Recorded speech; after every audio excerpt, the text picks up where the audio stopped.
Hello, everybody. Diane, thank you so much for joining us. I was just talking to you backstage, but I am so happy you're here. And I'm just going to turn it over to you and let you tell us a little bit about all your wonderful series. Yep. Thank you so much for having me. I know it's a lot of work to put these things together, and I really appreciate that. And I love having a chance to talk with readers and talk about my books. To get me started on this, you may be sorry you asked. No, I won't be. But I first got published in 2011. My first book, which was Death, Taxes, and a French Manicure, which was the first book in my 12-book Death and Taxes series, came out that day. And I was just sure, since it was released on 11/1/11, it was going to be a #1 New York Times bestseller. That is, yeah. Which isn't quite how it turned out, but I did get quite a few readers who said that they were surprised that they found themselves rooting for an IRS agent, because I did tax writer. And just, working in taxes, people think it's going to be such a boring job. And, sometimes it can be kind of routine. But when you're looking at people's financial records, it's kind of like getting a peek into their soul, so you know what they spend their money on, what they don't spend their money on, whether they give to charity, which charities, that kind of thing. So, and I ran across white collar crime again and again and again. Mm-hmm. It was so incredibly prevalent. So I kind of got a little bit obsessed with, why do people do this? And that I poured all of that into that series and had a lot of fun with that. And then once I realized that I liked writing a woman with a badge and a gun and some authority, I thought, okay, the next thing I want to do is I want to write a police officer, and I want her to work with a female dog and it to be an all-female team. So that's what led to my Paw Enforcement series. And while I was writing this, I attended the Citizens Police Academy in Mansfield, Texas, which was super helpful in getting some inside scoop on what's the daily life of a cop, how things run, what you can and can't do. And of course, I had to stretch the truth a little bit for purposes of, entertainment value and that kind of thing, just like Hollywood has to do in TV and movies. But I've had a whole lot of fun with that series. And my most recent release was Pawfully Wedded, which may or may not be the last book in the series. I'm at least going to do one more novella. I've already got the cover for My Furry Valentine, but we'll see on that one. And then my next series, also female police officer, but it's the Busted series, and it has 3 books so far. I've got covers for more, so I will be doing some more in this series. But each book is a different female police officer in a different place. So it's a series just in concept only. These aren't really a continuation. That's cool. But yeah, I got this idea when I still had a day job. I was driving to work one day, and I saw, up ahead that a motorcycle cop had someone pulled over. But then as I drove by, and of course, I'm rubbernecking, kind of looking, busted, disgusted, you can't be trusted. I'm looking and I'm like, oh my gosh, that's a female motorcycle cop. And I thought, you just don't really ever see that. That is so interesting. Yeah. And my books always start with characters. So that's where I got the idea for that one. And then when I lived in Nashville, I just absolutely loved it. We were only there 2.5 years. I loved it. I could have stayed longer, but I wanted to write a series set there. And so when I was, talking to my editor about, well, what do we want to do? And she said, well, let's stay away from too much music, because, that we don't want everything centering around that. We want to do something maybe a little broader. And I always loved, HGTV and going. My mother loved to go to open houses and look at houses when I was young. Most kids would probably hate that, but I always thought it was interesting to see. I like it, seeing the way people decorate. Yeah, it's fun. Yeah. So I came up with a female carpenter who flips houses with her cousin. And this is the first book in my House Flipper series, Dead as a Door Knocker, and it's set in Nashville, which is fun because I get to bring in the country music a little bit, here and there. I killed an up and coming singer-songwriter in the 3rd book, and I killed another songwriter in my Moonshine series, which I don't have a copy of that book, but my next series was my Moonshine series, also known as my Southern Homebrew series. And that one is set in Chattanooga, Tennessee, which became one of my favorite vacation spots when we lived in Nashville. We went there probably 3 or 4 times. And it's just a beautiful city. It's right on the Tennessee River. And there's, the small mountains there. It's not too far from the Smokies. It's a little drive, but it's just beautiful. And it's kind of got an artsy vibe and just kind of a slower pace. I really, really, really liked it there. And then my Mountain Lodge series is set in Beach Mountain, North Carolina. This is the first book in that one, Get Away with Murder. And we discovered Beach Mountain after we moved to North Carolina in 2018. We took the kids on a ski trip, and Beach Mountain was where we skied, and we skied also. Sugar Mountain is right there too, and discovered it and kind of fell in love with the area. It's beautiful. It's not too far from our house. It's only a little over a 3-hour drive. And right before COVID hit, unfortunately, my in-laws both passed away, but my husband came into a little bit of money, from inheritance. And we thought, well, do we put it in the stock market? But the stock market wasn't doing great. And we'd always talked about, if we ever win the lottery or one of my books hits really, really big, we'll buy a vacation home in the mountains. So we used that money, it's a very modest vacation home. It's kind of partially prefab. It's what's called a roundhouse. And it's in Beach Mountain. So it's kind of fun writing about an area that we actually go to. I had debated about just making up a town. That was my original intent. And then I thought, no, I'm going to actually set it there because this is a fun place with a lot of character. And I loved being able to do that. So kind of a variety there, but they all have a similar tone. I would say that my first 3 series, my Death and Taxes series, my Paw Enforcement series, and my Busted series are a little sassier. You might find some 4-letter words in there. If that offends you, I'd say stick with the others because they're pure cozy, where there's not going to be any of that. But of course, there's a spectrum of what people like to read. But I've had fun with all of these, and all these characters are like friends to me. So it's funny. I play with my imaginary friends when I write. Oh, I love that. So now you're writing full time. I am, yes. So when you were mentioning that you were you working as IRS?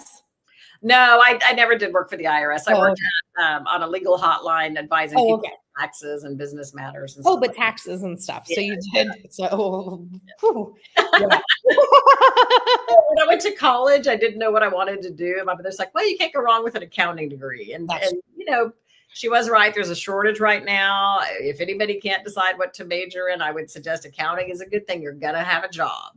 Even if people are losing money, they need somebody to figure out how much they're losing. But and it did have its moments, like I was saying with the tax stuff. You do have funny things happen, and you come across a lot of white collar crime. But I am much better with words than I am with numbers.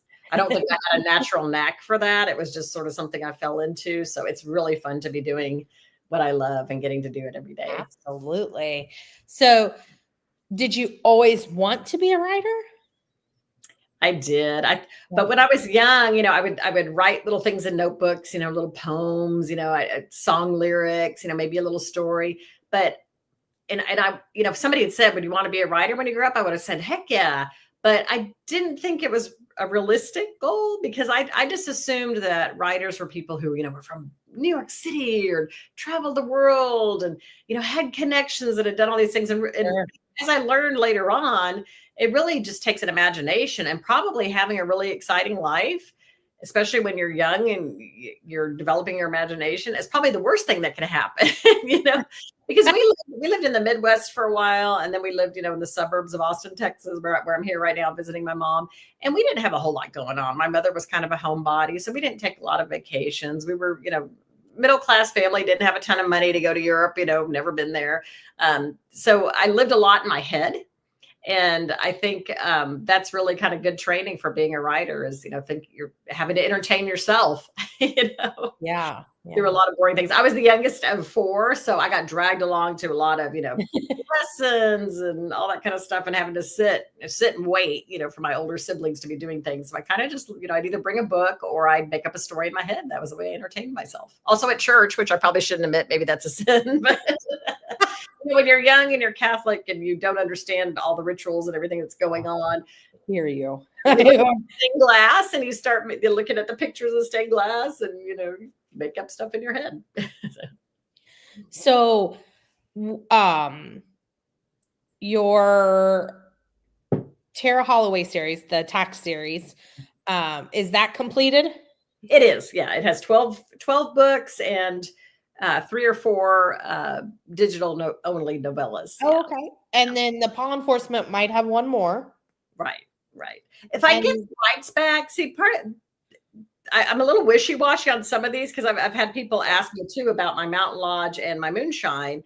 And the hard thing is that, when I don't own the rights to anything that my publishers, I have 2 traditional publishers that they have published. They still have the rights to that. So like when I released Pawfully Wedded independently recently, because I wanted to wrap up that series and have them finally get down the aisle, because the last book that my traditional publisher did, they had gotten engaged. And I met with my editor at the very beginning of COVID. And we're like, let's do one more book, wrap it up, and then we'll move on to something else. Well, the sales department always gets the last word. They came back and they said, no, we want her to write another cozy series. And it's like, but, so I thought, well, I'm just going to go ahead and do this on my own and see what happens. And it's actually done pretty well. So I would like to do more. But the hard thing is, if I release more books in that series, then it drives sales of the previous books, which the more sales of those there are, the less chance there is of me getting my rights back, because my rights reversion depends on sales dropping. So it's this weird, and then also they're not keeping the first few in print the way that they used to do it. Like they used to, have books in a warehouse and ship them out. They now have them kind of on print on demand, and the price is really high. So to get a copy of Paw Enforcement in print, it's going to be over $20, which is very expensive. So, if I could get it back, I could re-release them and price them less. So hopefully that'll happen eventually. But it does make it hard. It's hard on authors to decide, where do we want our careers to go, and what are the right decisions to make, because we do kind of get our hands tied by things like that, and I love my publishers. I don't mean to be, no, absolutely. I've loved all my editors. They've all been great to work with. They enabled this to happen, but I understand sometimes our interests align, and sometimes they have to do what they think is best, and I have to do what I think is best. So, usually we're right here together, but, yeah, occasionally you get kind of, it all. So, I do want to ask if you do know, is the Mountain Lodge? They did not renew that. They did not renew that series. Yeah. Despite pretty good sales. So, it's a fantastic series. Yeah, I know. And I loved writing, a little bit older characters, middle-aged characters. Yes, that is one of the things that attracts me to that series. I love that. Happening right now is exactly what happened with the romance writing industry probably 8 years ago.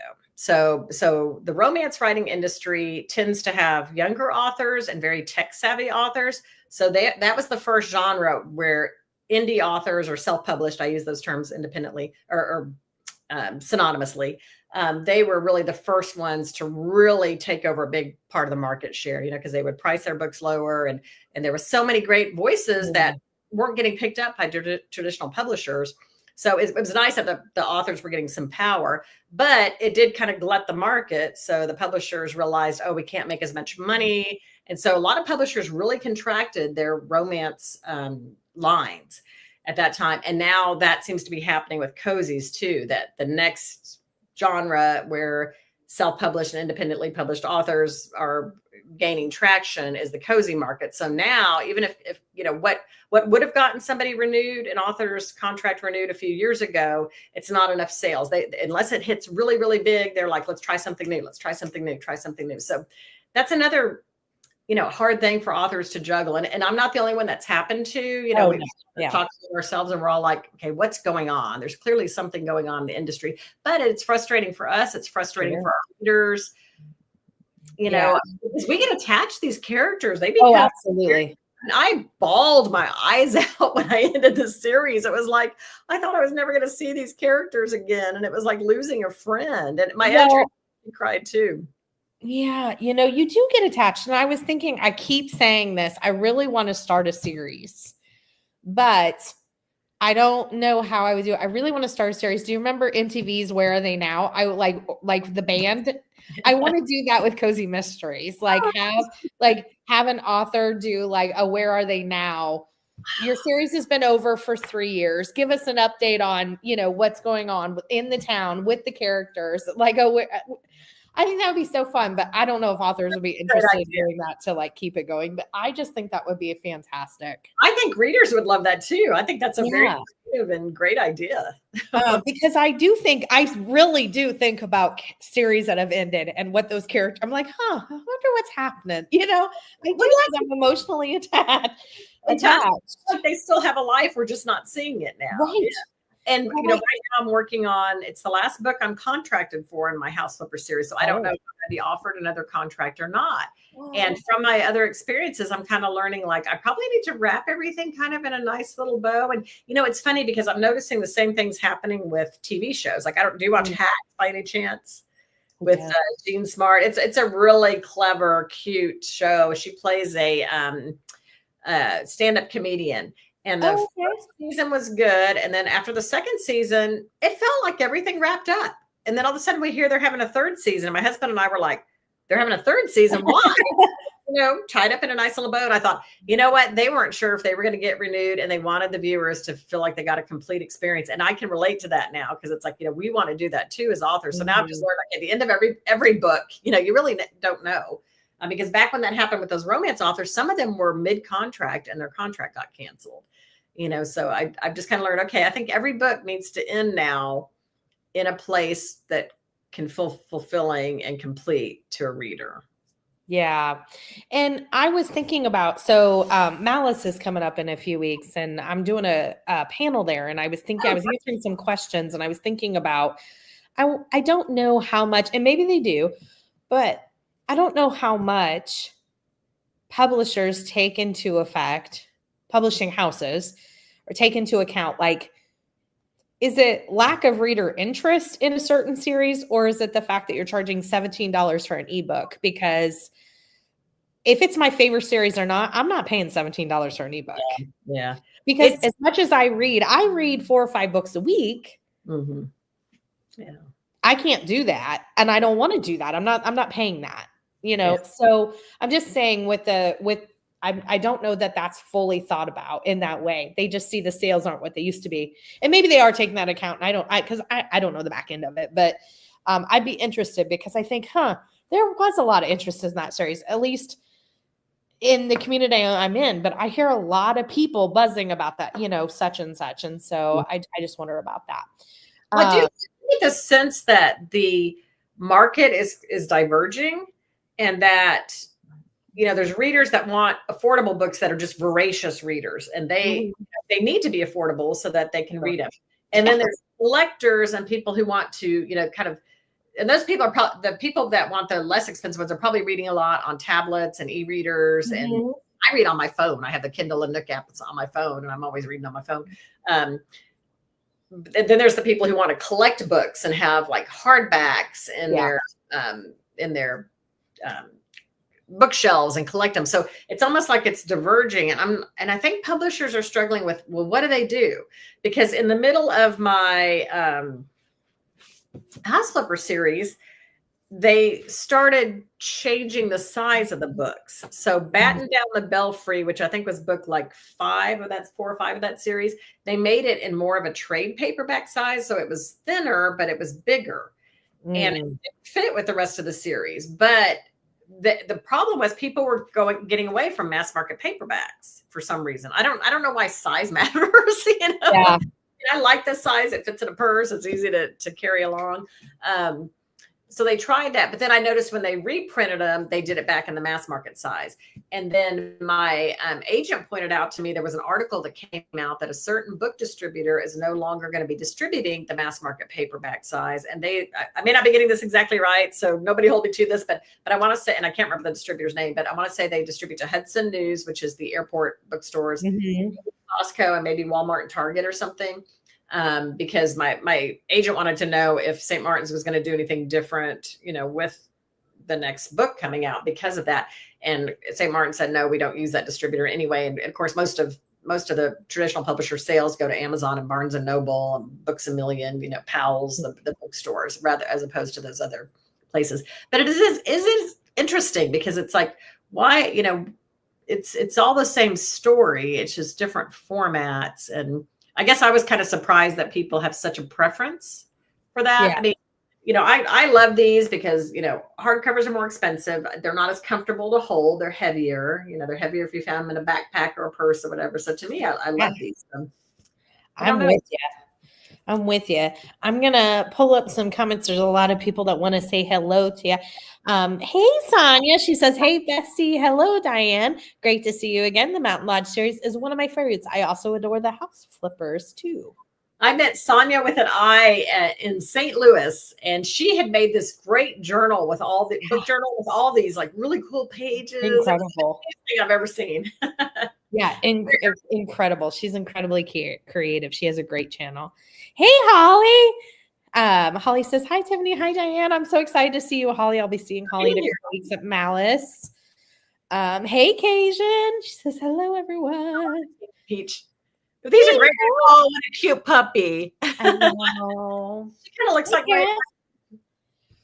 Oh, currently. I'm sorry.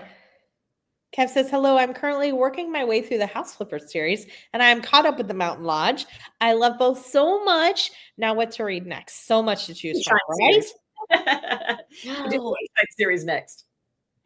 There you go. Hey, Regina. She says, hi, Tiffany. Hi, Diane. I love your Southern Homebrew series. Yeah, that one's really fun.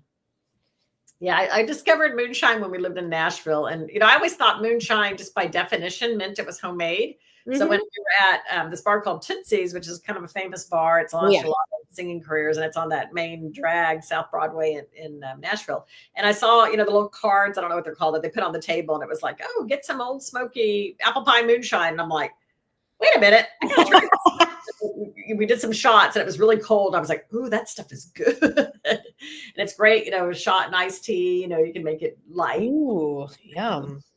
Ooh, the never-ending to-be-read pile. Kristen said, hey, friends, hope you're feeling better. I am. I feel human again. Have you been sick? I had been sick, yeah.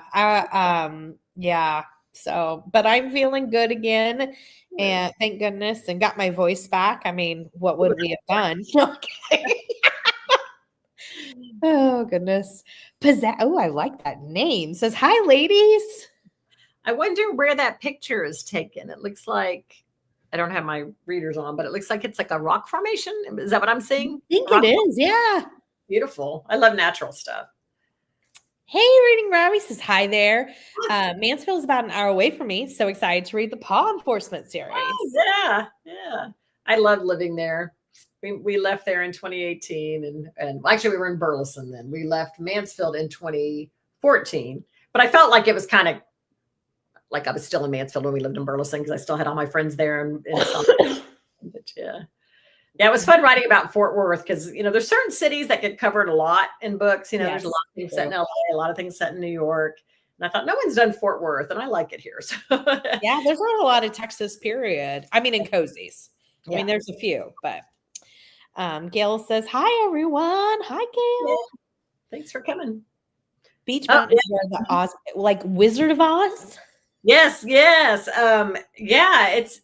was open from 1970 to 1980, and it only had one ride, and the ride was like a kind of like a ski lift essentially, but it was the hot air balloon. But it's an immersive theater experience. And when I went, it's probably 2019 when we went. And it was just amazing. I mean, the costuming, you felt like you were on like a Broadway set or a film set, and the talent was just incredible. So they sang the songs, and oh my gosh, I love that. You kind of walk in and you're in the beginning scene, and then when you leave, you're in the last scene. But it was really, really incredible. But I've heard this year, because of Hurricane Helene, they're having to reassess everything. So they're actually not going to do it this fall, which is such a bummer. Oh, that is a bummer. It's gotten very big. It's gotten real popular. So the weekends are super quick in advance. So yeah, wow. I think they're going to have to find a way to get more people in there, maybe extend the time or something. But, characters become friends to us too. Yeah. Yeah, they really do. And I'm very much a character-driven reader. And that's why I do love series, is because the mysteries kind of second to me. It's not that I don't ever figure it out. One, I can't ever figure it out. So I've kind of just given up on that part of things. But also I want to go back and see, what's happening with this, and where's this going, and who's doing what, and you know what I mean? So I really do get attached. Robbie, I was thinking the same thing. I'd love to go. Me too. I didn't even know about it. Yeah, it's really fun, and people dress up. there's especially like you'll see 100 little girls dressed up like Dorothy. But it was funny too, because of course I got on Amazon. I'm looking up, sparkly red shoes, and I found these red tennis shoes for like $20, and so I bought those. And I saw 3 or 4 other women with the same. That is so cool. Dorothy, our comfortable version of Dorothy. Esther Jane says, "Hello there. Hi, Esther." Is that look like a cute little dog, maybe? Yes. I'm not sure. It might have been. That's not a It's goat. a dog. I think it's a dog. I think it's a dog. I definitely need to put my readers on, but who knows? Sonia, we should do a meetup there in autumn. Yes. It's beautiful. And then you can drive the Blue Ridge Parkway and see all the leaves. I mean, it's gorgeous. It's absolutely gorgeous. That's awesome. That's funny. I have degrees in psychology and theater and fell into accounting and love it. That's awesome. It's definitely got its moments. It's, numbers don't lie. That is true. That is true. 2 + 2 is always 4. I still live in my head. It's a safe place to live most of the time, right? Interesting about that. Yes. And then this is a good question. Bruce Stanley said, if you were to start now, would you self-publish? Oh, that is a hard question. Because, I'm doing a career reassessment right now. I'm trying to figure out where I want to go. Because, there's things I've absolutely loved about my traditional publisher. I would probably be a hybrid like I am now. Because I think there's things that traditional publishers can offer that you just can't get with self-publishing. Getting into bookstores, they can help you build a readership. Mm-hmm. I think is really hard for people who are just starting independently, with self-publishing, because there's just so many books out there. It's hard to get discovered that way. So I do think that traditionally published authors, get that benefit of being discovered in bookstores. So I think I would still try that, but I think I would do a better balance of each. The thing I love about self-publishing is that your story can be as long as you want or as short as you want. Yeah. You control everything. Because I have a whole lot of ideas that aren't long enough to carry an 80,000 word book, but they could do a 30,000 word book. And I've done, a few short romances and stuff. And I find that I really like writing about 30,000 words. You can get a complete story. You don't have to weave in so many subplots. You can kind of go full steam ahead. And I could write something like that super quick. So, I think it's definitely something, fun to do, and it gives you lots of freedom, but I would still, I think, try to get something in traditionally published. I might, if I knowing what I know now, if I were starting over, I think if I were trying to get traditionally published, I would write standalones, kind of for the reasons we talked about earlier. We don't get to control how long our series are. The publisher decides that. Sometimes we don't know that it's ending, and so that can be frustrating. And that's kind of what I'm kind of thinking about now is, I don't know whether they're going to want more house flipper books. If they do, I would definitely write them because I love the series. But if they say, no, we're going to wrap up the house flipper books, then I think I'm probably going to pitch something that is a standalone for my Well, since you're not fully decided, just, marinate on this idea. I always have to take my shot. I'm wishing this into the world, Diane. Eventually it's going to happen. An amusement park cozy. I have said this to every single author in every single interview. I'm just saying. Or a traveling carnival. Well, if they had continued my Mountain Lodge series, there would have been one set at the Land of Oz. I already had ideas for that. So that's really frustrating. That just broke my heart all over again. Yeah, I'm like, that would have been such a chance. People would have been like, oh, seeing it on the bookstore shelves. So yeah, I was gonna have a house come down on somebody with feet sticking out. That is amazing. I was also gonna do one that tied in with the Grandfather Mountain Highland Games, which is a big Scottish games that's right near each mountain. I was gonna do that. I had even suggested titles: Plaid Guilty and then Kids on the Mountain. Oh my gosh. Yeah, my editor liked the ideas, but again, it all comes down to the sales department. And if they think that doing a different concept is going to sell more books, then that's what they go for. And that's actually, as much as I hate to say this, that's kind of what the surveys and stuff support.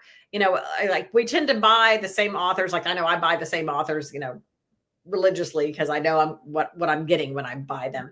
But when they survey readers, and even like people who get my NetGalley books and they ask them, why did you request this on NetGalley? Never is the number one the author. It's always concept. So I think that's why publishers are willing to let series go, is because they're trying to find the concept that sells most books, or a high amount of books. So I don't know. So I'm curious with the people that are here tonight, do they buy on concept? Do they buy on author? Surely when they're trying a new author, it's probably bought on concept, but I'm curious whether that's true of this group or not. Because when I heard that, I was like, oh, that's interesting. And then I want to say it was Romance Writers of America that did a survey on that one time, and about why do readers choose certain books. For my daughter, it's all about the cover art. She says that she has to have a book in her hands. I definitely judge a book by its cover. There's no doubt about that. But I think I'm a mixture, depending on whether it's a new author to me, because if it's a new author to me, it's got to be, the concept's got to be there, and probably the cover art. Even if the book is about, a house flipping cozy, but the cover looks like a really scary, I'm not going to pick it up because I don't do scary, even if I know it's not, I want it to be a certain look, aesthetic. Yeah. But after I know an author, like I've read, several of your series, I know that I like Diane Kelly's style of writing. So then if I see a new concept, even if I'm not 100% on that concept, as long as it's something not totally out of my wheelhouse, I'm like, okay, well, I'm going to try it because Diane Kelly wrote it and I like her writing. So I think that, but people might be different, but I think it really depends. I'm going to ask you this. This might be like asking who your favorite child is, but I'm still going to ask. Who is your favorite main character to write? Or which main character do you feel like you relate to most? It's evolved over time, because I noticed when I was writing the Death and Taxes series that when I started out writing, I was in my 30s and I really related to Tara. And by the end of it, I felt like I related to her mother. I feel that. If I could only write one of these characters for the rest of my life, I would probably say Megan Lewis from my Paw Enforcement series, because she's kind of a little bit goofball, which I tend to be a lot goofball. But she's also trying to make the world a better place. And I feel like, I'm trying in different ways. I volunteer a lot, and I want to leave the world better than I found it if I can. She has a sense of justice, and I get really upset when I feel like there's injustices going on. So I feel like she's still funny, but yet she's a little more serious than Tara. She has a dog, and I would want to have a dog by my side all the time. Or a cat. I love cats too. We've got 5 cats and 2 dogs. So. Oh my gosh. Yeah. Our house is full of fur all the time. Probably have fur on this dress. I brought it with me, but yes, probably be her, but boy, that's hard. But if you ask me what my favorite books were, though, I could very easily tell you those. Oh, what are your favorite books? I wrote, the one that I felt like touched my heart the most and actually made me cry was Laying Down the Paw, which was the 3rd one in my Paw Enforcement series. And at the time I wrote that, we were living in Tennessee, and we were doing what's called respite foster care, which is where we would have kids just for 2 or 3 days at a time, not long term, because I was traveling too much to take on a kid long term. But it was heartbreaking, but also you saw a lot of resilience in these kids. I felt like I learned a lot about just the way this whole system works. And so I had a kid in there who was in the foster care system, and I cried at some of the scenes in that. So I felt like that was the book that I really dig deepest emotionally. And it was funny because I had this friend who's now passed away, Gary Brown, but he read that and he said, "This was your best work." And I was like, "Thank you." I felt the same way. So that one, I think is my favorite book, because I felt like I did go to a much deeper place than I normally go. But that was hard to do. Like, I don't know how authors can repeatedly do that without getting weighed down. But I also, of course, I made things work out, because that's what we like to do. But then my next favorite one was probably Death, Taxes, and Silver Spurs, because that book just wrote itself. I sat down and it was just like done, and I'm like, what the heck just happened? Look this easy, and why are some like pulling teeth, even though I can visualize it in my head so easily? So I don't know what it was about that book, but it was just like I had some kind of magic fairy dust, and it was the easiest one that I've written. So that one I will love, because it was just easy, and it made me realize what's possible. But it also set me up for frustration, because now I'm like, why can't that happen every time? Right. Oh, I know. Me too, Holly. Oh, yeah, the mountain lodge is, there's a real mountain lodge if you ever do go to Beach Mountain. It used to be kind of a, not really turquoise blue, but kind of a bright blue. And they've since painted it kind of a beige, but you can still see on the chimney, they missed a part. There's still some blue on the chimney, but that's where I got the idea for the mountain lodge, because apparently that's been sitting there for 20 years unused. Wow. And it's a gorgeous view. And I'm just like, why has no one rehabbed this place? And that's what gave me the whole idea of doing the Mountain Lodge series up there, because it's just sitting there waiting to be rented, waiting to be bought. Somebody did buy it and started remodeling it, and then they either ran out of money or ran out of interest or something, because it's only halfway done, and it has another for sale sign and for lease sign on it. So I guess they're trying to somehow make money on it, but it's not going to lease or sell until they fix the deck, because it's got just cinder blocks that look like they're about to collapse. And you could be taking your life in your hands if you went out on it, but it's in a beautiful location. Wow. Yeah. That is a beautiful area. I'm gutted about the Mountain Lodge. I know. And now knowing that one was going to be in the land of Oz. Yeah, I may still just do those one day, because, because not only, this isn't just a business for me, even though, I would love to make $1 gazillion and, be able to support my whole family and, travel and do all this stuff with money. It's also a hobby, and it's also something that, is just entertainment. So, so when I write books, I'm not writing them just with the thought of, oh, this is a business and I have to do this. Because sometimes, there are authors who are definitely much more business oriented. And you would think maybe with my background, accounting and all that, I would be more business oriented. But I originally started writing as an escape from my responsibilities and to entertain myself. And that has followed me this whole time, my primary reason is I want to entertain myself, and I want to entertain readers. I figure if I'm laughing and having a good time, then readers will be too. So very true. It's never about, I'm going to chase the dollars, because I just think there's no guarantee that that's going to happen. There's a lot of really good books out there that aren't selling. And there's some that, really take off, and all of us authors are scratching our heads and going, why, what is it about that book that's really resonating with people? And why couldn't I have written that one? Hey, man. Yeah, people aren't doing it because they love it. It's almost an obsession, really. It really kind of is. Because if there's ever more than 2 or 3 days that I go without writing, I start feeling kind of like I need my fix. Like I'm addicted to words. There would be worse things to be addicted to. It's what I say about books when people say that. And it's so good to see you. And I'm very excited to see you in just a couple of weeks. And she said, the Mountain Lodge series is so good. I cannot believe the publisher did not continue it. I know. Yeah, I was very disappointed. And sales were pretty good. So I fully expected them to give me another contract. So when they said no, I was like, oh, what? And same with my Moonshine one. It was a different publisher. But that's why, that's when I started hearing other authors saying the same thing. And we're all kind of going, hey, what is going on? Why is this happening across the board here? And yeah. Oh, without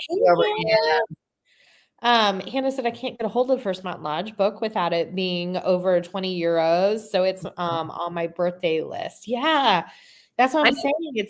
Yeah, I noticed that too, because I was looking at on Amazon, just playing around, and it even, I think at one point it wasn't even available, but which I was kind of going, well, because actually if it becomes out of print, then I get my rights back.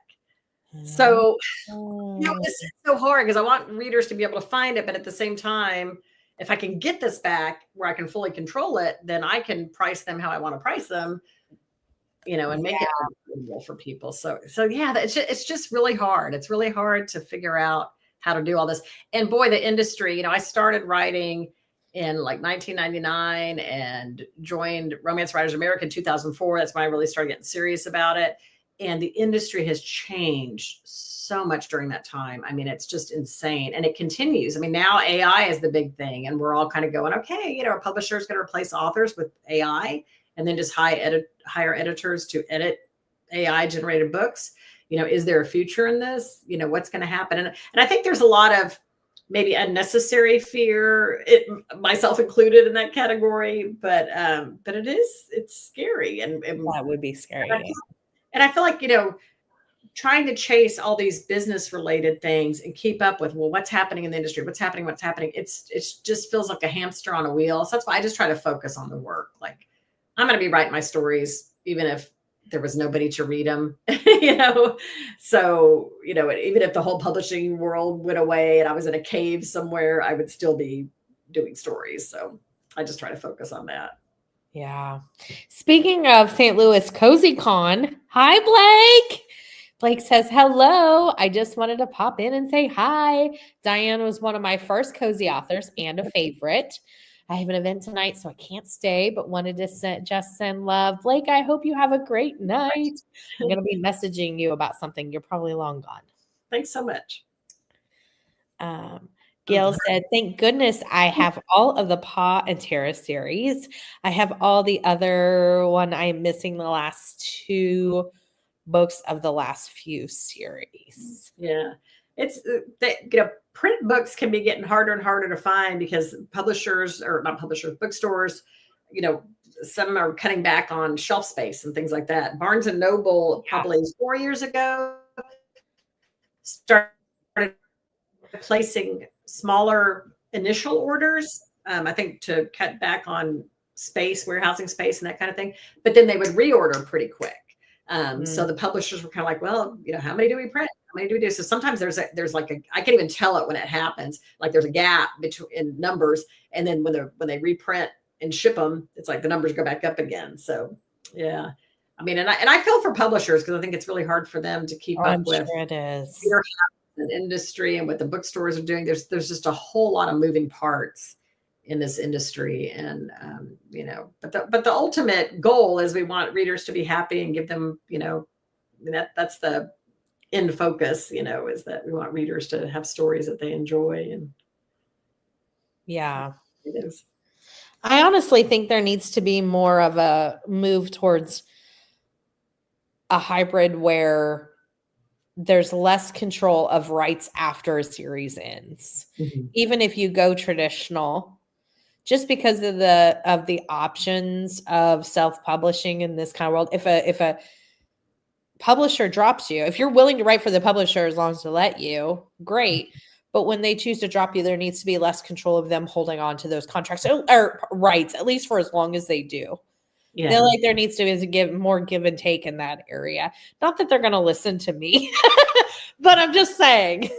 Yeah. Well, and you know, part of that too is I think that you know, with ebooks, these series can live longer. You know, to maintain these inventories they used to. So, you know, we may see a time when authors never get their rights back because they can live on, or you know, maybe they'll start having contracts where it is a set amount of time, you know, and they'll pay less advances or something. I don't know. You know, I think publishers are struggling to figure all this out too, and how to keep authors, but also, you know, make money.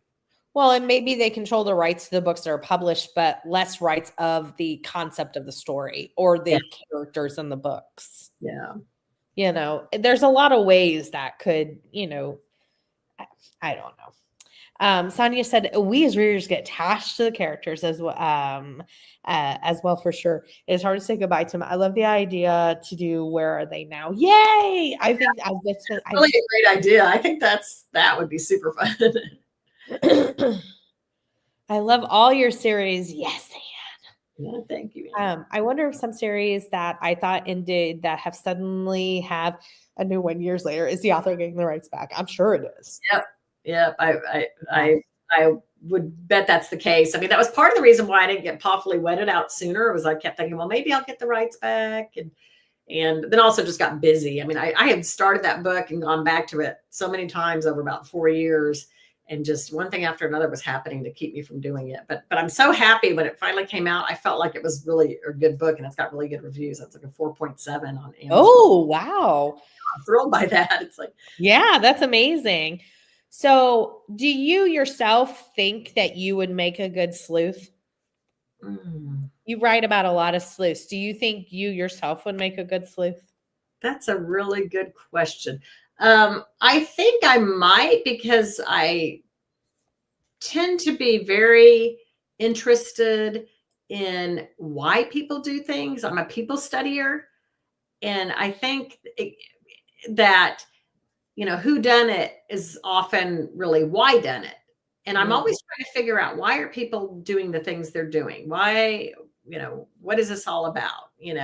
And so I think I might be good at trying to pry open, the motives and things like that. But I would probably need to study psychology a whole lot more. But I did actually, when I started writing, I read several books on criminal psychology, because I thought, I want to understand this. Why are people doing what they're doing? And I was also interested in, like, why are my coworkers involved in white collar crime? What the heck is going on here? So, right? I would be good at that. I don't know that I would be really good about spotting clues, because I mean, my house is a mess all the time. So I can very easily overlook, things, and the fur that my pets leave and all that. I'm not a neatnik. I'm more of a creative mess. But if I need to find anything in my house, I can usually go straight to it. It might be buried under a bunch of other things, but I know where it is. So it's when somebody comments that my office is messy or something, I tend to be fairly neat. But if I have stuff, my boss says something to me, I'm like, it's organized chaos. It's organized chaos. Yeah. That's exactly my house. I do counseling with children, and so a lot of times, especially if I have a kid that's having issue or something going on, they sometimes, trash my office. So, I'm like, look, I know where everything is at, and it will eventually go back to, so, but yeah, organized chaos. That's my phrase. I would love to know, with writers wanting more control with publishing, would you either independently or with other authors launch your own publishing company? No, I wouldn't be interested in doing that, only for the reason that there's just limited time, and I really want to write my own stories. So I would like, one thing I did, one of a collaboration with some other authors. I would love to do stuff like that, where I'm working with other authors that way, because it was just kind of fun to do things like that. But I'm more interested in writing my own stuff than in editing other people's stuff. But there are a lot of authors who like to edit, do editing on the side. My friend Melissa Bourbon does independent editing, and she does teaching also. But I feel like I'm pretty much a one-trick pony. And I have so many story ideas and so many characters running around in my head that I just don't feel like I could do that. But Jimmy Halliday is another author, though, who started a publishing company. So, and I can see, you learn a lot through this process on how things should go. And I think Chris Kinniston, she was a romance author. I'm pretty sure she was running her own publishing company for a while and doing pretty well with that. But part of what I like about writing too is, even though I enjoy doing that collaboration, though, is I kind of like that it's sort of my way to sort of get away from the world. And I think with a publishing company, there would be a whole lot of interaction, even though I love people and all that, but to me, my writing is my escape. And if it starts becoming too businessy, I think I wouldn't like it as much. Like, I cannot even write at a desk. I have to be like in a chaise lounge or a recliner, or I can write in bed, because those are creative areas where fun is happening. But at a desk, that's where work happens. So there's really a big, line in my brain between this is fun and that is work. And I want the writing to always stay on the fun side. Yeah. I get so invested in the characters. I know I'm the same way. It's hard. Yeah. It's so hard to let him go. Yeah. Diane, Gail said, Diane, I love reading all of your books. You're one of my favorite authors. That's so nice. Oh, I'm so flattered. That's very sweet. Hi, Patty. I love, love, love Megan and Bridget. Do you ever see bringing them back? If you already answered this, I apologize. I just got on here. This is the series that just introduced your writing to me. Don't apologize. That's a great question. Yeah. That's where I'm kind of going, I don't know what I'm going to do with them. I bought another cover. My friend Melissa. Where are they now? No. Called My Furry Valentine. That's going to be just a little short. Oh, that's so cute. So I'm going to at least do that one at some point. But I really did love going back to the series and writing Pawfully Wedded, which just came out in December. And I have some ideas for Rule of Paw. But again, the trouble is, if people discover the series and they want the earlier ones in print and they're $25, it frustrates readers. But I don't know how much I should be worried about that. You know what I mean? Like I'm trying to, there's just so many different facets to consider. I just wish that I owned all the rights to them so that I could just, make everything, the same price across the board. And, but I think it's a possibility. I hate to be so wishy-washy, but I had so much fun getting back with them, and I've gotten great reviews on that. And it just felt really good to write those characters again. Bridget is so much fun to write her chapters. And what's funny is when I first started writing that series, I was still meeting with a critique group. And originally I had Bridget's chapters in first person too. And one of my critique partners said, this makes the dog sound just a little too smart. I was like, well, she is smart. And they said, well, try third person, see what you think about that. And I did third person. I thought, yeah, this is better. And then when I turned in the first draft to my editor, she said, I'm not sure about these chapters from the dog's point of view. I'm not sure whether we should take them out or not. And I was heartbroken by that because I thought my whole vision was these two, alpha females kind of going at it, but also being a partnership. And, I wanted their bond to be a really big bond. And so I went back to my critique group and my friend said, no, you need to fight for that. That was part of your vision for the series. So I went back to my editor and I said, I'd really like to leave him in. And she didn't even argue with me on him. She's just like, okay. And probably 2/3 or to a half of my reviews say that they love the chapters from Bridget's point of view. So trying to know, when do you trust yourself as an author? When do you, my editors have always been good. And I think 99% of the advice they have given me is good. And they usually, if it's coming down to, any kind of argument at all, they usually defer to the author because it is the author's work. But that was a big thing that I'm glad I stuck to my guns on that one. Yeah, most definitely. Doreen says, I love your books. They are the best. Thanks, Doreen. Hey, Storm. Storm says, I love mass paperback more than trade paperback. Yeah, I tend to like them too. But I've never met a book I didn't like or a size of a book I didn't like, I guess I should say. But yeah, I like mass markets they're just more portable, I think. And I don't care so much about the size of the books, but I do prefer paperback over hardback just because holding them, it's just lighter to hold, so. I tend to, if it's a hardback and it's got the, paper cover, rip that on accident, and it ends up looking pretty bad, tattered. Yes. Oh, when an actor has played a character for a long time in a series, some say they mourn the loss of the character. I definitely mourn. I actually cried when I wrapped up Death, Taxes, and a French Manicure. Because I knew it was ending. With the Paw Enforcement series, I assumed I was going to get another contract. So when I wrote Bending the Paw, I didn't realize it was going to be the last one with my publisher. So I didn't cry then because I thought, oh yeah, we're going to do another one. And my editor was even on board with doing, Pawfully Wedded with them. But then the sales department said, nope, let's move on to another cozy. Oh, wow. Because cozies were really having a moment, at the time. I think, well, they still are. They're still super popular, but yeah, it's, it can be really sad to say goodbye to them. I mean, every once in a while, a character will tromp through my head and go, remember me? Hard. When actually readers suggest that I bring some of my other characters, back and let them make cameos. I don't know if anyone noticed in my last Mountain Lodge book that Tara Holloway and Nick and their kids came and stayed at the Mountain Lodge at the very end. There was just there. And then I had Whitney and Colin also. That was just kind of a little Easter egg for people who've read all the series. That is awesome. I love when authors do that, actually. Hey, Christina. Like the penguins. I know. Yes.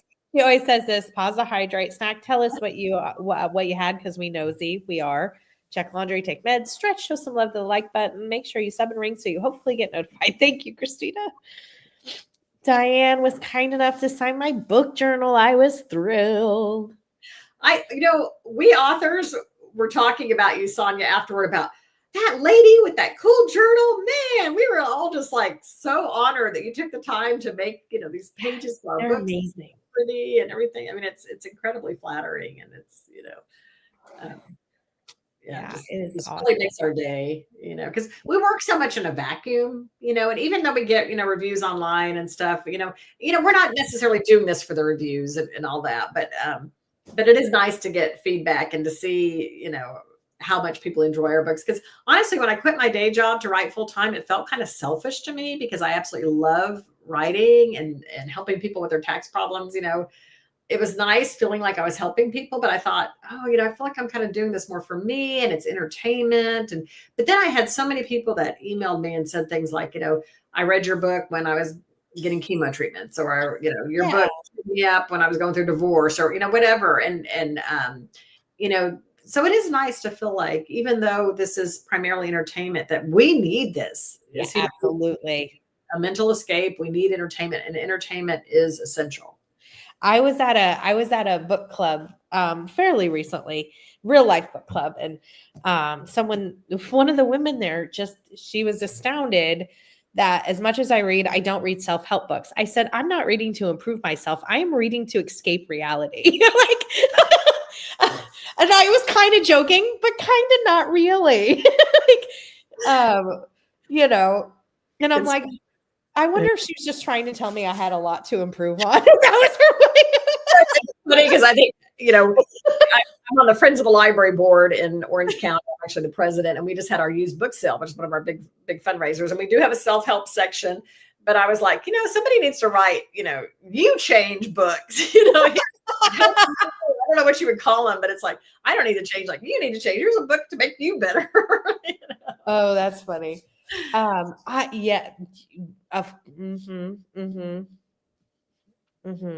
wear a costume every day if you'd let me.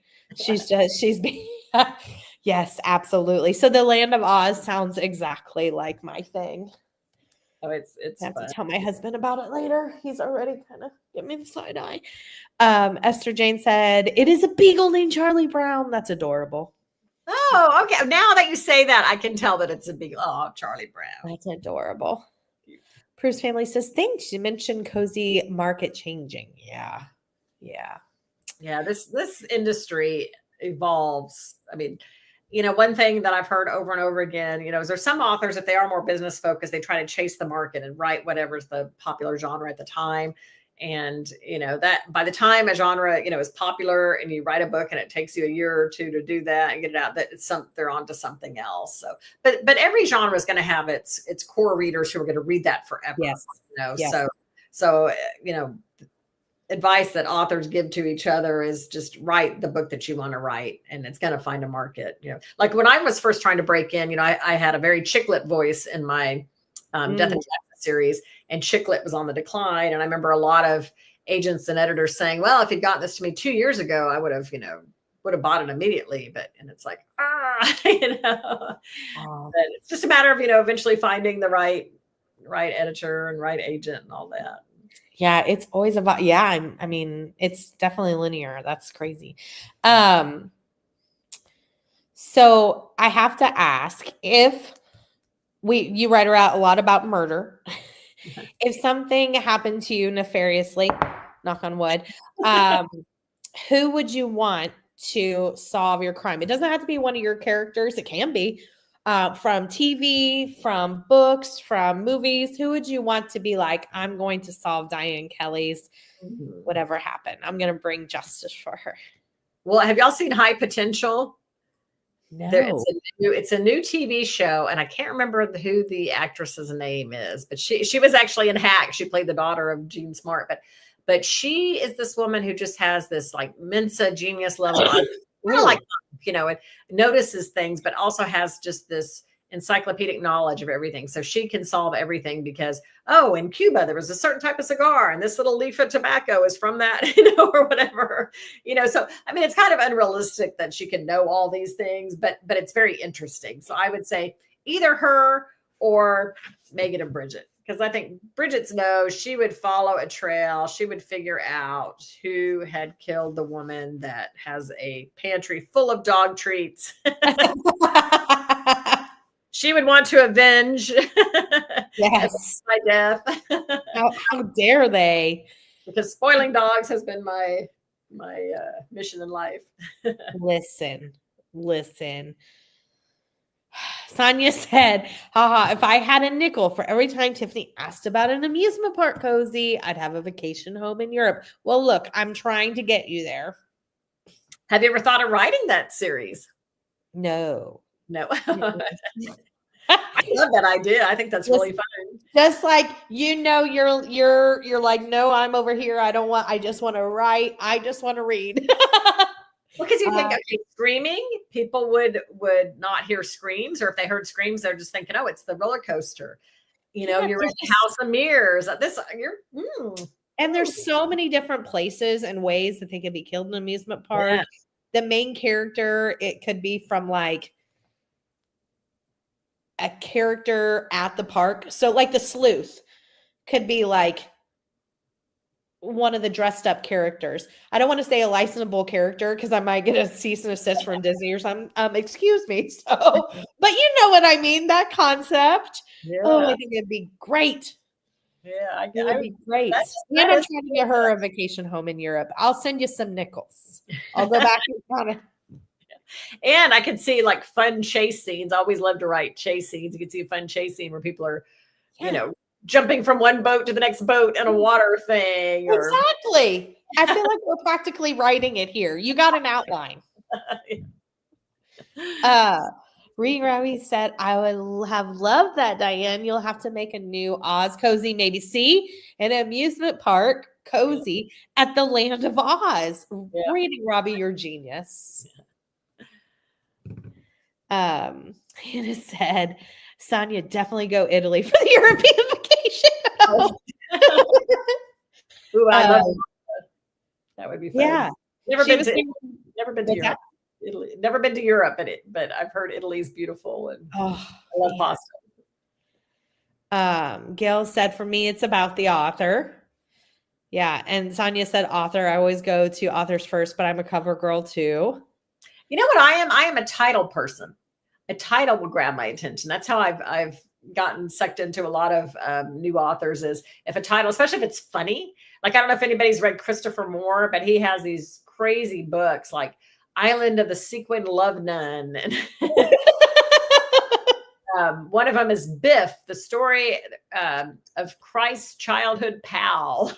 Or no, it's Lamb, the story of Biff, Christ's childhood pal. It's all, he just does crazy stuff. That's funny.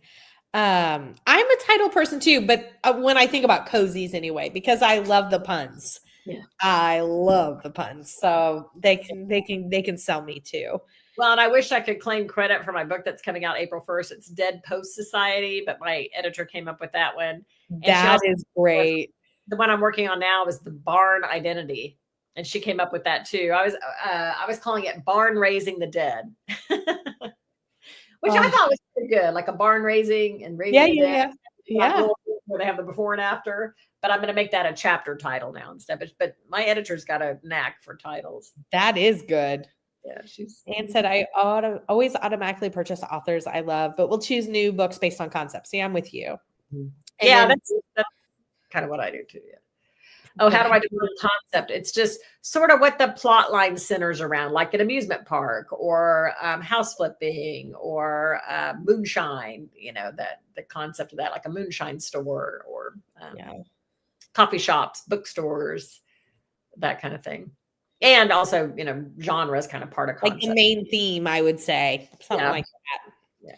My buying is a mix of author recommendations and concepts. Yeah. Well, it's interesting, Regina, because they still say that recommendations are the way that books get sold. So when authors, if they can somehow get readers to all communicate with each other, so everybody go out tonight and tell 100 of your friends, that word of mouth is what sells books. So yeah. And I think now probably with social media, that is more true than ever. Yeah. And authors, we do so much to try to get that word of mouth started, but really if it happens more organically, that's, I think, really how things take off. And I think that's what happened with 50 Shades of Grey and some of the books, Where the Crawdads Sing. Some of the books that hit it really big was people talking about it, and then that spreads and it kind of becomes this snowball going downhill and gets bigger and bigger. Well, think about like some of the books. Well, 50 Shades of Grey was that way, I think. Didn't it start as a fanfic? I think so. Yeah. Yeah. Like right, some of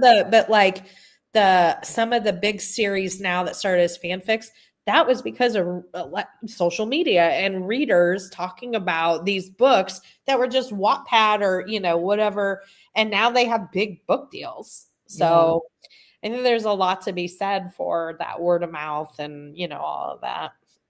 And authors appreciate it. I'm going to let y'all know too how much we appreciate readers. I actually went to some events in Alabama recently, and I was the guest of honor, and I gave a speech, and I talked about the things that we do for authors and how much we appreciate you. And I mean, it was besides promoting us, y'all help us define our brand, because sometimes we kind of can't see the forest for the trees. And so when I read like I read reviews that say, oh, I like that her main characters are in non-traditional female roles a lot, not all of them necessarily, but I thought, oh, that's part of my brand. I never really thought about that I do have women doing non-traditional things, a cop, an IRS, that's criminal special agent, female motorcycle cops, a carpenter, and I thought, oh, that's interesting, because I never really had consciously thought, oh, I want to write women that are in non-traditional female roles.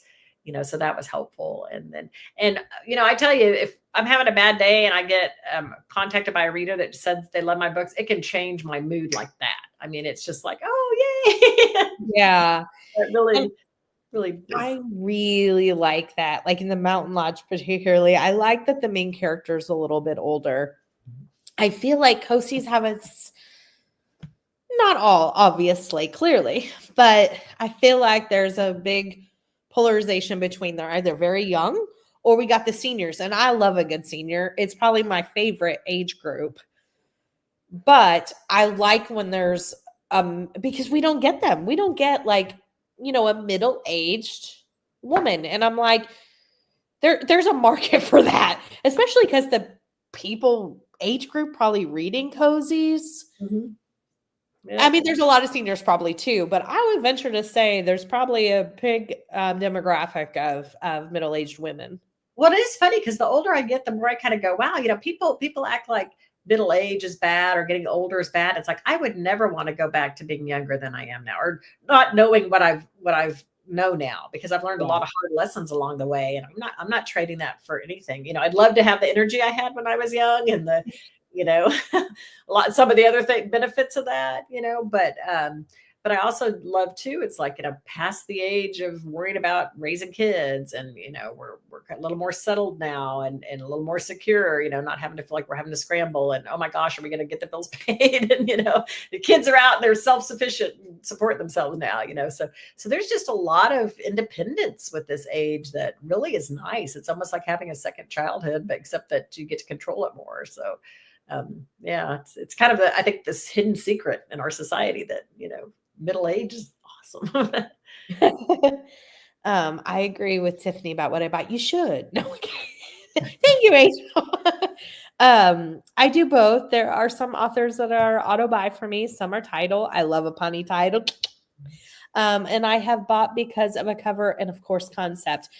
Cajun is like the cozy mystery expert. If she recommends something, I know I'm going to like it. Partly because she's read everything. It's good to have somebody like that where oh yeah, okay. They say that's like an automatic. Yeah. Stamp of approval. For me, both. New authors, the cover and the concept I have. My go-to authors, I will try anything they write. I agree. Holly said, I generally buy for the author. When reviewing, I check out new authors, buy the cover and blurb. And Hannah said, I just buy. I love that, Hannah. Yeah, it's funny too, because I noticed that like at our used book sale that I was talking about for Friends of the Library, space is a problem. Yeah, space is definitely a problem. But I find that when I don't have to pay for the books, I'll pick up some really unusual stuff, because it'll make me try things outside my That's usual. true. So usually if I'm going to spend money on a book, it's got to be something that I'm kind of pretty sure I'm going to like. But I picked up this one, I can't remember what it was called, but it was something about time and how we value time and how we think about time. And it's like, I never would have bought that at a bookstore. But when I volunteer at these used book sales, our rule is everybody who volunteers can take 5 free books home. So, I saw this one and I thought, I had this kind of epiphany about a year ago. And I'm going to show an ugly side of myself here, but I can't remember what exactly happened, but it was some man, I can't even remember what it was, but it was something related to maybe one of my volunteer things or something.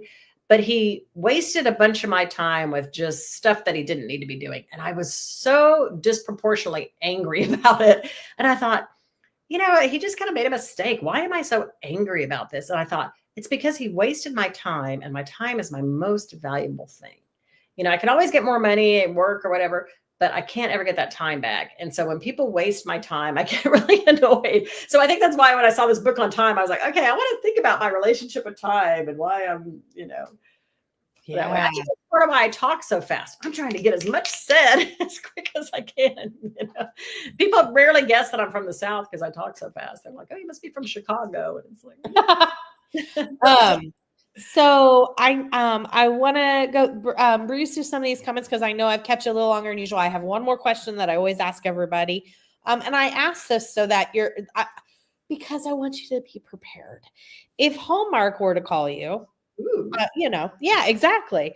And they were like, hey, we want to turn the Mountain Lodge into, a movie series. And I'm sure the first question they're going to ask is, who would you want to play the characters? Because, I'm sure that's what they do with these contracts. Do you have any ideas in your head of like your main characters of any people that you see as that character?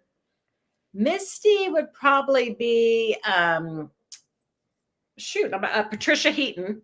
I always loved her. She was the wife in Everybody Loves Raymond. And I see Misty as being her, kind of a down-to-earth, salt of the earth kind of person. For Whitney in the House Flipper series, I see Kristen Bell. Even though all that just, kind of that demeanor, kind of, overall just kind of a sweet person, but don't push them. They can push back. For Megan, who would be Megan?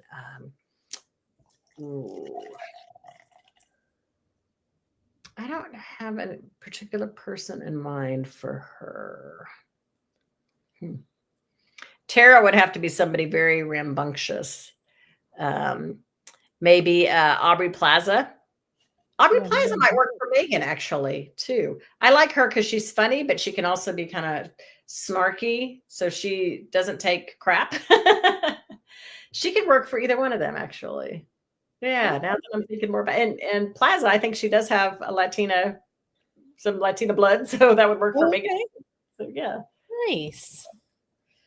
Will there be more books in your Southern homebrew? That's another one that, I don't own the rights to them. If I could get the rights back, I would love to write more. I had fun with that. And I really liked Marlon, the mounted cop. He was kind of my little romantic book boyfriend for a while. So, and I loved Granddaddy in that series. Yes. Yes. Quite a character. I loved writing him. I agree. I like their funny relationship, how they I think different generations look at things differently, can really help each other out on perspective on things, can learn from each other. And it doesn't always, the wisdom doesn't always go down. It can go up too. I mean, I learned so much from my kids. It's amazing because they just, I think they understand today's world better, they're all that, but just different ways of thinking about things that, I like that. Oh, thank you, I don't Sonia. think there will ever be a time when someone won't be reading your book, Sarah Too Good. That is very true. You. 40% only by print cozies and about that only digital. Great question. Organized chaos. Yeah, see? The hardest thing is when a series ends without closure. Somehow, if there is a planned ending, then you have closure with the characters and their story. Yeah, I'm not happy about it, but I like that. Mm-hmm. Patricia says, "Hi, Diane. I love this series. Also, with the cat Sawdust. Keep up the writing. Will there be more in this series?" Yeah, the next one's coming out April 1st, and that's the Dead Post Society. And in that one, that title. Yeah, Whitney and Buck are rehabbing an old headmaster's house at a boarding school. So it's a boarding school that's gone out of business decades ago. And a developer is developing the boarding school property into a retirement home, but they get the headmaster's house and they're redoing the headmaster's house. And I had a lot of fun with that one. And I have poems at the beginning of each chapter, which I love because I went back and watched Dead Poet Society again before writing the book because I wanted to kind of, have some tie into that. And it was so fun reading the poetry, and of course I had to find everything that was in public domain. So it had to be old stuff. And I was trying to tie them into the theme so that it was actually quite time consuming, but I really enjoyed that. And then I'm working right now on the Barn Identity, which is going to be book 8 in that series. And I don't know if there will be more. I'll be up for contract again. So, that's kind of anybody's guess. I mean, that has been my best-selling series. I think, the concept of home improvement is something a lot of people like. It's a very popular. Yeah. Oh, yeah. With HGTV and all that. And then she'll be able to pitch the amusement park idea. So, yeah. Deedle's Bug. That's an amazing name. Are Bridget and Sawdust based on any of your rescue pets? If so, which ones? They are. And they're kind of amalgamations. Bridget, we've had 2 shepherds, and she was kind of based on both of them. Both of them were very intelligent, but incredibly stubborn because they knew they were smart. And, you would maybe have to ask 5 or 6 times before they would sit or whatever. It's like, sit. And it's like, I don't feel like it. Nah, you don't really mean it, do you? so her intelligence and stubbornness kind of came from Junior and Boomerang. And then as far as the sweet male cats, we've had several sweet male cats. One was called Stir Fry. He was a Siamese cat. He was just sweet. He was funny too because he was a little bit of a narcissist. He would sit on top of my dresser and just stare at himself in the mirror. And I don't know if he thought it was another cat or if he was just like, I'm so good looking. I'm just gonna. He was He was very docile and just never caused any problems. And then we had another one called Rumble, named after his purr because he purred so loud. And he had been dumped on our street with a litter that got dumped. And so we were able to catch 2 of them. So we had him and his sister. And he was just a very sweet, just easy male cat. So Sawdust is kind of based on him too. Although Rumble was very big. He wasn't, Sawdust is a little bit of a runt. But Sawdust is also a little bit based on a female cat, even though Sawdust is male, named Rudolph. And even though she was a female, that was her name because she had been a feral outdoor cat and she had this scab on her nose, a red scab on her nose constantly, which I think was from digging under fences or things like that.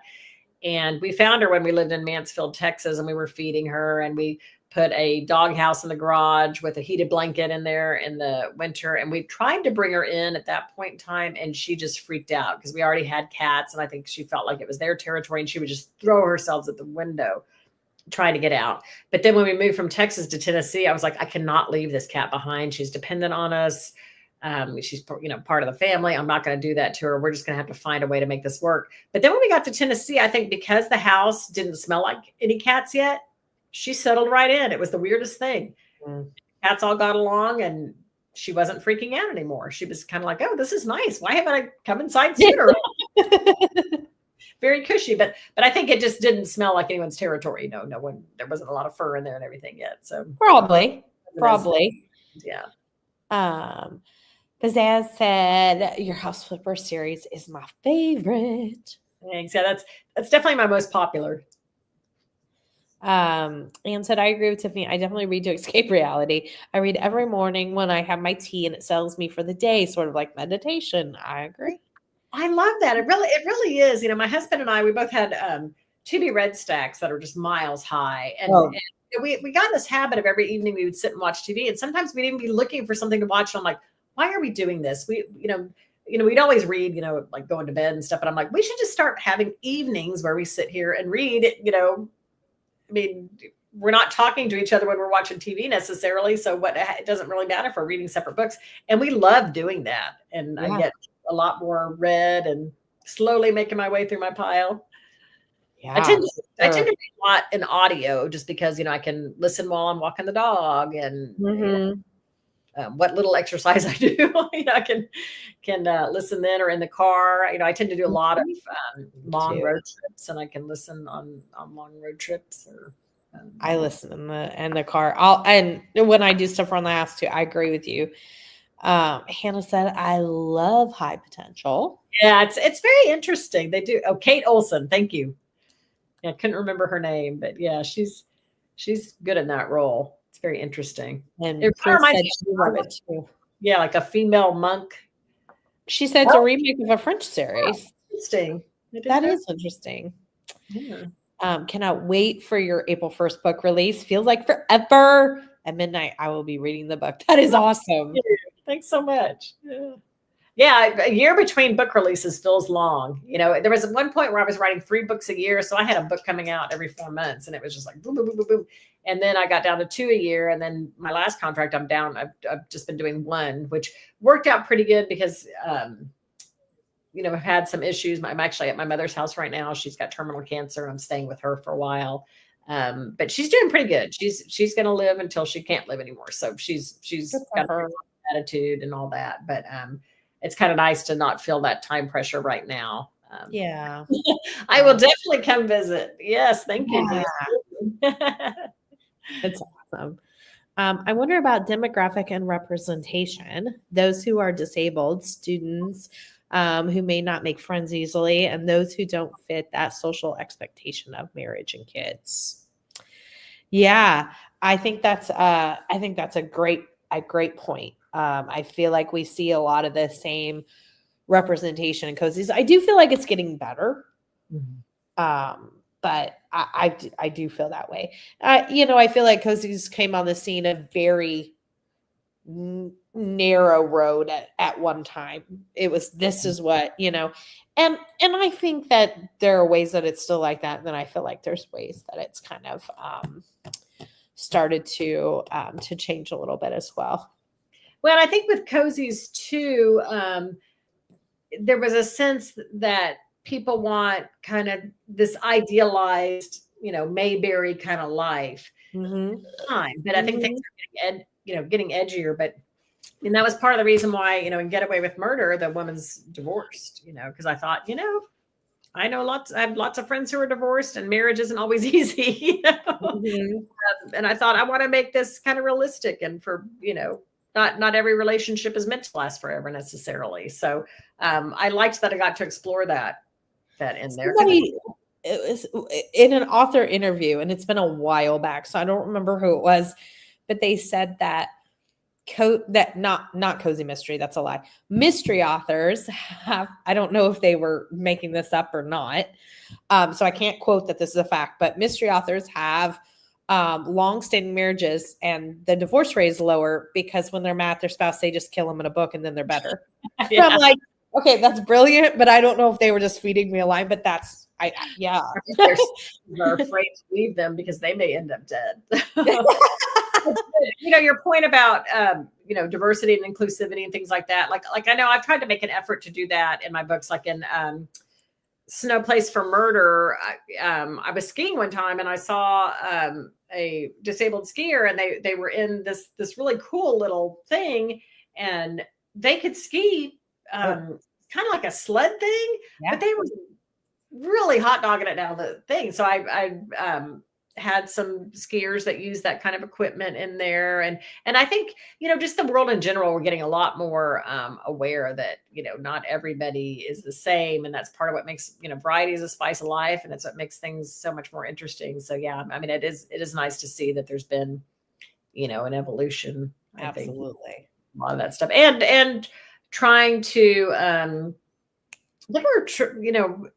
trying to understand each other better too. And realizing that, that many of our differences are just very superficial. A lot of it's just packaging, and it's not, what's really, at the core of people, so, but yeah, I mean, that's a very valid point. And it would be nice to see, I think, more main characters that are not typical, that are. Yeah, I agree. Yes, it's turning into a Hallmark TV series. I'm very excited about it. Yeah, Very excited about it. I love that series. She's been great to other authors too. Tanya has. She's, put together promotional things. Nicest And yeah, woman. Yeah. she deserves all that. And she hustles too. Yeah. Prue said, thanks so much. So informative, enjoyable. Looking forward to reading your books. She has to go for the evening. Bye, Bruce. Have a great evening. Thanks for coming.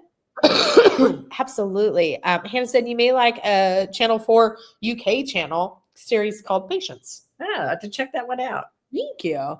Ooh, I mean, with the reading market too, you'd think that they would be marketed and accessible as escapism for more people. That's very true too. Hannah, that's a great point. When I started reading cozies, there was not a cozy category. They were there, but you had to find them mixed in with other mysteries. Yeah, for sure. Yeah, it's interesting too, because I find a lot of times if people aren't big cozy readers, they're not familiar with the term cozy mystery. And they're like, well, what do you mean by that? I'm always like, if it's got a cat or a dog on the cover, it's cozy usually. Well, I have a series called Hidden Gems where I do series I feel like if people know cozy mysteries, they know these certain series. And those series are amazing. I'm not I read them. I love them, but there are so many. And so the idea of Hidden Gems is that, hey, these are also, if you like this, try these. They don't give as much, attention or whatever. But I feel like even in general, the term cozy mystery in itself is a hidden gem. A lot of people do not know that term at all, even if they're reading it. Now, most people aren't, but even if they're kind of close to reading it, they don't necessarily always know that term. But, and I think it's interesting. I always tell them it's like Hallmark with a murder. Yeah, I think that probably years ago, before I was familiar with the term, I would have called it a light mystery or something like that. Yeah. Thank you, Diane, for doing this. I really enjoyed the communication that you had with us and get to know you a little bit better. Yeah, this was fantastic. We started doing reading nights too. That's awesome, Holly. Yeah, that's nice. It's kind of like somebody was saying, it's like meditation. Yeah, I feel so much better afterward and calmer. And because sometimes watching TV, if there's too much going on, it can be stressful. Even though books can get you amped up if it's suspenseful too, but not quite. Yeah. A few more comments and then I'm going to ask you. Gail says, night all, and said cozy mysteries were considered junk reading for older people. Now the market has really expanded as young people are enjoying them too. Absolutely. Mm-hmm. Yeah. And because I feel like there was this, I don't want to say stigma, but there was this stereotype that if you were reading cozy mysteries, you were like a grandma, in your little chair knitting. And I crochet, but I mean, that's the kind of idea, like they're a little old lady in their, rocking chair. And thank you, Hannah. It was really fun. So you have your release in April, and then do you have any upcoming bookstore events or conferences or anything like that that you'll be doing? And how can readers find you, the easiest way for them to communicate with you? Okay. So the easiest way to find me, I'm at my website, dianekelly.com, which you can see how I spell my name there. I'm on Instagram and Facebook, and Instagram, I'm at Diane Kelly Books. On Facebook, I'm author Diane Kelly. And I even have a TikTok account, but I don't put a lot on there. It's usually my cats doing. And then I'm sorry, we had what do I have coming up? Well, I've had to kind of purposely keep this year a little unscheduled due to the issues with my mom, and I'm going to be probably her primary caretaker. But before I knew that this was happening, I had scheduled to go to the Evening for the Canines in Columbus, Georgia, which I've done this event the last 2 years, and they do this whole great night where they're raising money for the Georgia Police Canine Foundation, and that money goes to help pay for vet bills for the police dogs and the sensors to make sure that the cars aren't overheating, vests, ballistic vests for them, all kinds of things that these dogs need. And this year, some romance authors have actually put together a whole book event that is going to be a fundraiser for that. So it was kind of wow. and just like donating a gift basket with my paw enforcement books in there. And then this happened, and I was like, oh, this is weird. My two worlds are kind of colliding. So it's Romance Atlanta Writers and Readers is the group that put this together, but it's the very end of June, and it's in Columbus, Georgia. But if you get on the Georgia Police Canine Foundation website, you'll see information about that. Wow, that's awesome. So that's going to be the next big thing, and I'm super excited about that. Like it's going to be really fun. My author friend Becky Turner is going to be there signing books too. And then I have a good friend, Cecilia, who you've probably seen her name being thanked in some of my acknowledgments because her husband's a police officer. So sometimes I run questions by her. And she actually has 2 German Shepherds. And she even has a cameo in one of my books. I have a little redhead who's walking in the park, and she has a dog named Shay. That was totally Cecilia. Oh, that's awesome. Yeah, so that was fun. So she's coming with me too. So it's going to be fun. So hopefully some of y'all can come to that. I know Columbus, Georgia isn't in the center of the nation or anything where it's easy to get to. But if you happen to be in Georgia or Alabama, it looks like it's going to be another great time. It's always so interesting seeing the dogs do their demos, and they have great silent auction items, and it's for a great cause and lots of fun. That is awesome. Thank you so much for coming on. I had so much fun. I really appreciate it. It was such a good night. Thanks. And thanks to everyone who came. I appreciate all you readers being here. Yes. Tonight. Everybody have a wonderful night. Happy Thursday, Friday Eve to everybody. Diane, thank you so much again. And everybody take care. Have a great night. Bye, everyone. Bye.